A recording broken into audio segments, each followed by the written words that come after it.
பாவக்காய் கசக்க தான் செய்யும், இருந்தாலும் அதையும் எப்படி டேஸ்டியாக சமைக்கிறதுன்னு பார்க்கலாம். கடாயில் எண்ணெய் சேர்த்துட்டு கொஞ்சமாக சோம்பு பொரியோடலாம், கூடவே காஞ்ச மிளகாய், 4 பல் பூண்டையை தட்டிட்டு சேர்த்துடலாம்.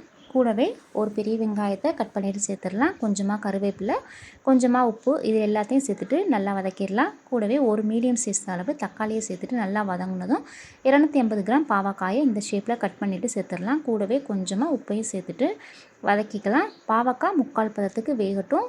அதுக்கப்புறமா நம்ம மசாலாவை சேர்த்துடலாம். வெந்ததும் கொஞ்சமாக மஞ்சள் தூள், காரத்துக்கு ஏற்றது மாதிரி தனி மிளகாய் தூளும் சேர்த்துட்டு எண்ணெயிலேயே இதை நல்லா வதக்கிடலாம். அடுப்பை மீடியம் ஃப்ளேம்லேயே வச்சுட்டு வதக்கிக்கலாம். மிளகாய் தூளோட பச்சை ஸ்மெல் நல்லா போகணும், அது வரைக்கும் நல்லா இதை வதக்கிடலாம். பாவக்காயும் நல்லா வெந்துடும். அவ்வளோதான், டேஸ்டியான பாவக்காய் பொரியல் ரெடி ஆயிடுச்சு. சாம்பார் சாதம், தயிர் சாதம் இது கூட சேர்த்து சாப்பிட்டா அவ்வளோ டேஸ்டியாக இருக்கும். Thank you friends.